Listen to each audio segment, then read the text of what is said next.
அண்ணாமலையார் கோவிலில் உள்ள பெரிய நந்தி பகவானுக்கு சிறப்பு அபிஷேக ஆராதனை.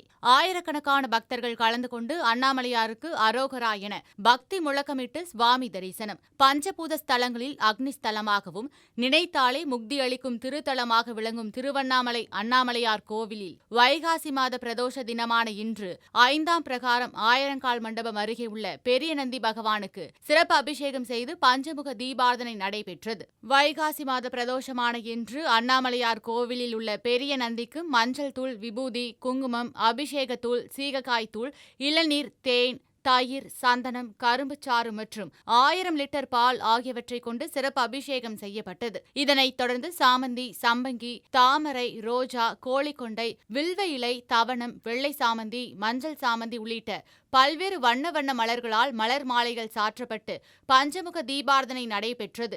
இதில் ஆயிரக்கணக்கான பக்தர்கள் கலந்து கொண்டு அண்ணாமலையாருக்கு அரோகரா என பக்தி முழக்கமிட்டு சுவாமி தரிசனம் செய்தனர். பிரதோஷ தினத்தில் நந்தி பகவானை வழிபட்டால் திருமணம் ஆகாதவர்களுக்கு திருமணம் நடைபெறும் என்றும் குழந்தை பேறு இல்லாதவர்களுக்கு குழந்தை பாக்கியம் கிடைக்கும் என்பது ஐதீகம். ஆதலால் வைகாசி மாத பிரதோஷமான இன்று அண்ணாமலையார் கோவிலில் ஆயிரக்கணக்கான பக்தர்கள் நந்தி பகவானை வழிபட்டனர்.